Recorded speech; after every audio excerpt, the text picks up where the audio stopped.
Hi guys, आज मैं आपको बताऊंगी ह्यूमन एनाटॉमी एंड फिजियोलॉजी के बारे में। एनाटॉमी में हम ये पढ़ते हैं कि हार्ट की पोजीशन, हार्ट के चैम्बर्स, इन सब के बारे में डिस्कस करते हैं। और फिजियोलॉजी में पोजीशन, ब्लड सप्लाई कैसे होता है, ऑक्सीजनेटेड डीऑक्सीजनेटेड ब्लड वगैरह, ये सब कुछ हम अच्छे से डिस्कस करेंगे। जो कार्डियोवास्कुलर सिस्टम होता है वो कंसिस्ट होता है ब्लड और हार्ट और ब्लड वेसल्स के साथ। ठीक है, हार्ट बीट जो करता है 10 लाख पर टाइम एवरी डे करता है, 10 लाख बीट्स करता है एवरी टाइम, जो कि होके 35 मिलियन बीट्स पर इंजीयर बन जाता है। और 2.5 बिलियन लाइफ टाइम एवरेज लगा लीजिए। Heart is located in the mediastinum, about 2/3 of its mass is to the left of the mid line. जो हार्ट होता है जो वो लोकेटेड होता है मेडिसिन में, वो आपको पता ही होता है। मेडिसिन की पोजीशन आपको पता ही होगा कि लंग्स ट्रांसिस कैविटी के नीचे होती है, जो वर्टिब्रा होता है उसके पास होता है, या फिर हम बोल दीजिए डायफ्राम होता है उसके ऊपर होता है, सेंट्रल मिडल लाइन में। Apex is pointed in inferior part, its base is on the posterior part. Heart shape is relatively small, roughly at the same size होती है। एंड इसकी लेंथ जो होती है लॉन्ग होता है 12 सेंटीमीटर होता है, एंड वाइड होती है 9 centimetre.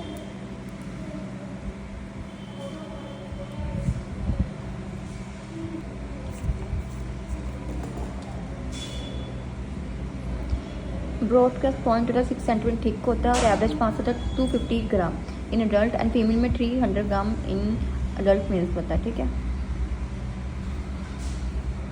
Heart chamber include 2 superior chambers होते हैं, right and left artery, and 2 inferior chambers होते हैं, right and heart include the auricle. Right atrium जो रिसीव करता है blood from the superior vena cava and inferior vena cava and coronary sinus में। It is separated internally from the left atrium by the international septum which contains the fossa ओवलिस।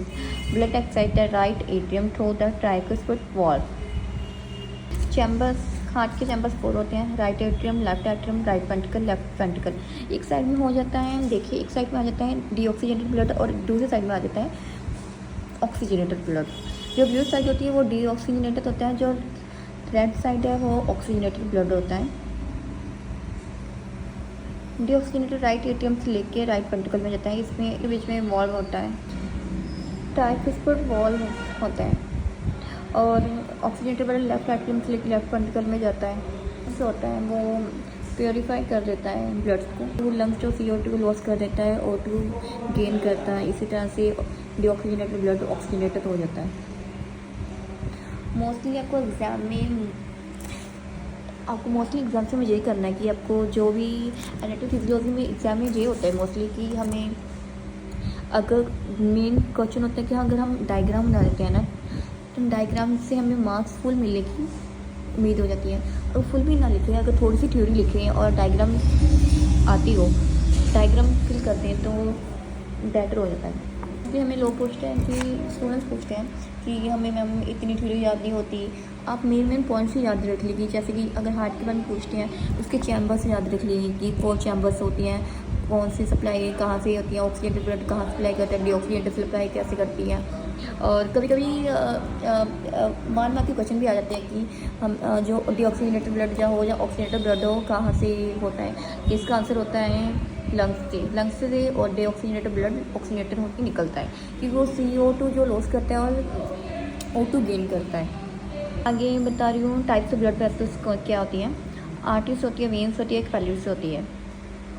Arteries जो होती है जो blood they carry blood away from your heart, blood carry करती है heart से। ये देखिए इस तरह से। वेन्स होती हैं ये ब्लड जो बैक करती है टूवर्ड्स योर हार्ट।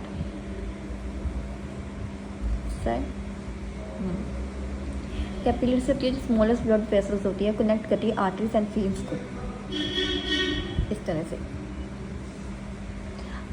आर्टरीज होती है कैरी करती है blood away from your heart, veins carry करती है blood back towards your heart, capillaries smallest blood vessels and को कनेक्ट करती है आर्टरीज एंड वेन्स से।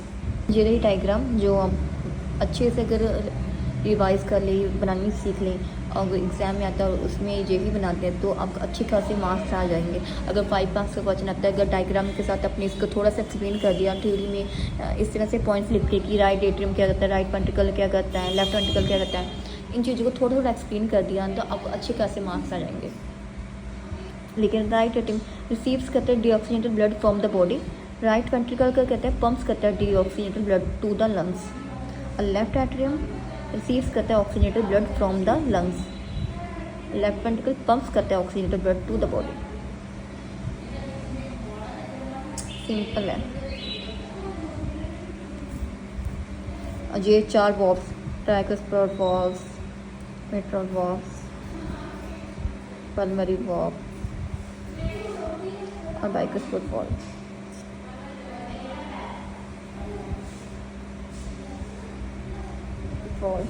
ट्राइकुस्पिड वॉल्व जो है लोकेटेड करता है right atrium and right ventricle के बीच में, और पल्मोनरी वॉल्व लोकेटेड करता है पल्मोनरी आर्टरी और राइट वेंट्रिकल के बीच में।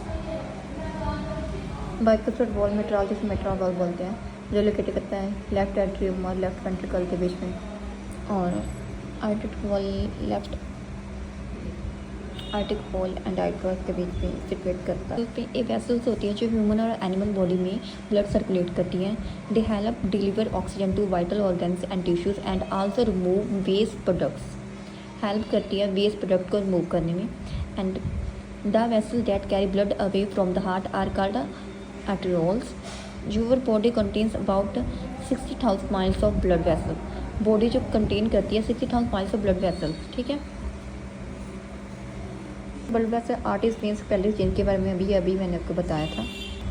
अब बात करते हैं पल्मोनरी सर्कुलेशन और सिस्टमिक सर्कुलेशन के बारे में। ये आपको पता ही है, ये क्या है,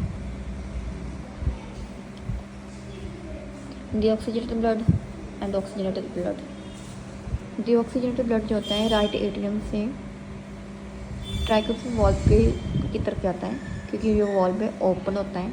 उसके बाद ये डायरेक्ट जाता है राइट वेंट्रिकल में और फिर एंटर होता है पल्मोनरी वॉल्व में। ये सब वॉल्व ओपन होते हैं। उसके बाद जाता है pulmonary trunk and pulmonary arteries में, ठीक है। और उसके बाद डायरेक्ट जाता है लंग्स में। लंग्स में जो मैंने आपको बताया था पहले से होती हैं, जो ब्लड होता है CO2 लॉस कर देता है और O2 गेन करता है, और फिर इसी ब्लड डीऑक्सीजनेटेड ब्लड को ऑक्सीनेट कर देता है। और उसके बाद ये आता है पल्मोनरी वेन से ऑक्सीनेटेड ब्लड होके, उसके बाद एंटर करता है लेफ्ट एट्रियम में, और उसके बाद बाइकुस्पिड वॉल्व में एंटर होता है, एंड देन लेफ्ट वेंट्रिकल में, फिर आयोटिक वॉल्व में एंटर होता है, और उसके बाद होता है आयोटा एंड सिस्टमिक आर्टरीज में। और उसके बाद चला जाता है सिस्टमिक कैपिलरीज में, जिसमें कि ब्लड लॉसेस होता है O2 एंड गेन होता है CO2, और देन फिर वही प्रोसीजर रिपीट होने लग जाता है।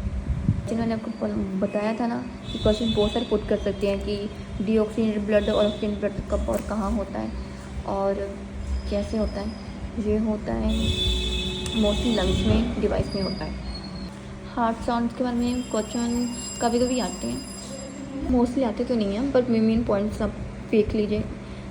4 हार्ट साउंड्स होते हैं, normal heart only, first and second heart sounds होते हैं S1 and S2 are loud enough to hear through a stethoscope.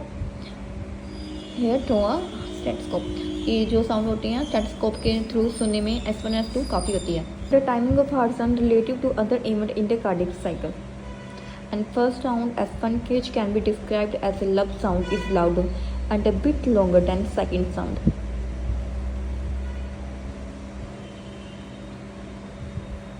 बस यही मेन पॉइंट्स हैं, इनको माइंड में बिठा लीजिए और कर लीजिए। ECG के बारे में तो आपको सबको